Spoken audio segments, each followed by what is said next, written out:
I wanted to offer some assistance today on making decisions without spiraling. And this is a continuation of my other video of getting out of that pattern of overthinking. And so, overthinking and, of course, decision making are deeply linked. And um, the fear of making the wrong choice can, of course, paralyze you entirely. And I've experienced this certainly in many times in my life. And I remember just being so scared of, of making a wrong decision. And I think because mostly we've been conditioned to believe that there always has to be a right decision and a wrong decision. But I've come to learn and realize that there's actually more of we are having another experience, and that's what's happening. So decisions are leading to one experience or another. So it's just another experience to be had. But in order to maybe give you a few tips or some practices to have of when you get into analysis paralysis and you're just scared to make a decision, you can first maybe ask yourself, how will I feel about this decision in 10 minutes, in 10 months, and in 10 years? So most decisions, they feel enormous right in that moment. But if we zoom out and think about, okay, will this really matter in 10 months from now? Then it actually makes you realize that whatever is happening right now is okay and that you can make a decision. You could also, step number 2 is give yourself a decision deadline. So for small decisions, give yourself maybe 2 minutes. And for medium decisions, give yourself 24 hours. And for major decisions, maybe a 1 week maximum. And after your deadline, you just choose. And then you're gathering more information.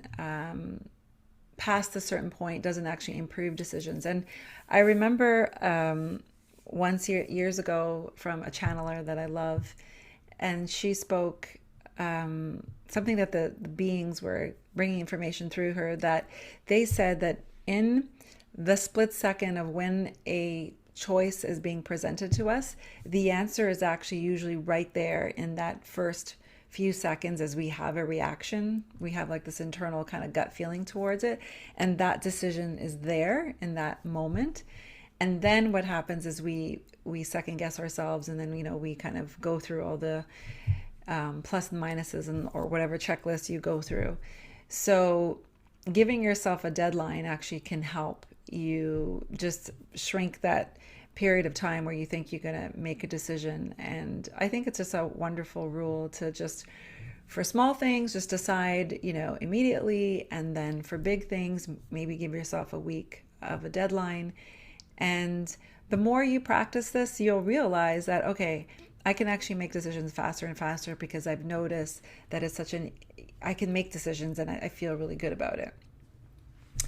The next step I would say is trust good enough. So there is rarely a perfect choice. I was speaking to a client actually just earlier today, and yeah, there are many choices that this client can take in a very pivotal moment in their life, and none of them are actually perfect. And most of the decisions that she sees in front of her are actually quite hard. So trusting that there is usually a good enough choice that you can make work. Okay, I got something in my eye, so we're going to just have to deal with that. And perfectionism and overthinking are actually cousins. So they both insist that there's a flawless answer waiting for you if you just think hard enough, and there isn't. You just have to choose, commit, and adjust as you go. So I think that one way to reframe it is that the goal isn't always just to make the right decision, but to make a decision that's right for you. Because there are many decisions that can be made, and we're all unique beings with unique experiences that we're meant here to have. So what might be right for one person is not right for another. And I can think of the situation from the client call I had earlier today. And one of the decisions is a very hard one for her to make. And yet for her, she felt like she could handle that. She can deal with that. Whereas for someone else, if they were put in the shoes that this client has been put in, there's no way that they would go for the decision that this person is ultimately wanting to make. So instead of asking, like, how do I solve this? We begin asking, what is my highest good? What is my highest good in this situation? What is actually possible? And one thing I think just to keep in mind is that when a spiral returns, patterns often follow. So we feel tired, we're not eating healthy, we're eating too much sugar, we might have alcohol, not getting enough sleep.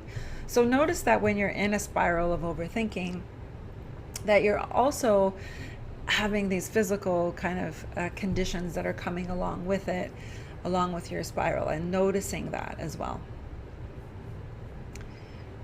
And I would like to just end with ultimately, I think what we really want to get to is making decisions from our own body's wisdom. And I often like to refer or come back to some of the teachings in A Course in Miracles, because I think it's just so helpful. And A Course in Miracles actually teaches us that I am not the victim of the world I see. I am not the victim of the world I see. And it's really important, I think, to understand that and to maybe gain and to see that is a possible perspective for you, because I think that oftentimes we want to stay, or we maybe don't want to, but we tend to stay in the state of victimhood and we don't even realize it. But if we can actually step into such a belief, which is I'm not the victim of the world I see, and to see that we are the ones actually assigning meaning to everything, including our decisions.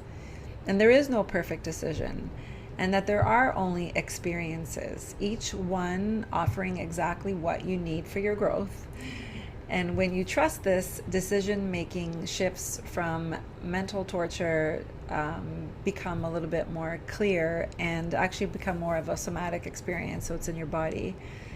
And once I came to understand this, it definitely was a huge shift in my growth to understand that I'm the only one assigning meaning to this right now. I'm the only one making this super important or not important.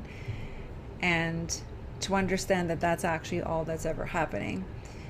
And of course, there's also another book that I definitely recommend people to read, which is The Untethered Soul by Michael A. Singer.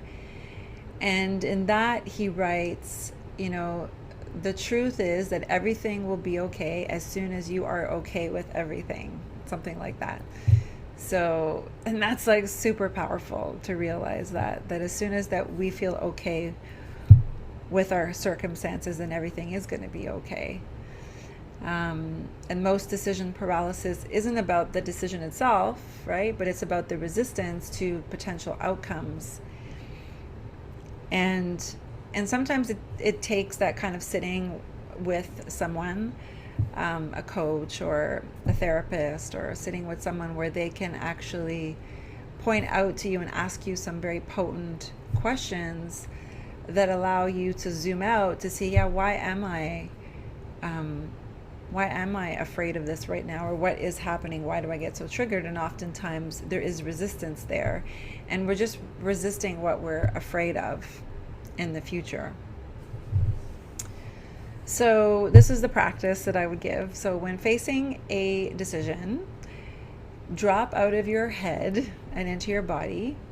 And for myself, oftentimes what I'll do is I actually like to just sit on the floor and take a few deep breaths and ground myself and just really just kind of sit on the floor. Or sometimes I'll lay on the floor, because that also offers a different perspective if you're laying down. And then try not to think about it, but sense, and place your hands on your heart and your belly. And you can imagine choosing option A and notice how your body feels. And then you can imagine maybe choosing option B and notice, does your breath change? Is there any tightening in your body? And you just want to trust the obvious of what comes up. And remind yourself that your thoughts are not always reality, right? They're just projections, they're just thoughts. It's a lot of mental chatter, it's a lot of fear. And I would say just remember you cannot choose wrong. Every path I find leads somewhere to something valuable to learn. And life is happening for you all the time.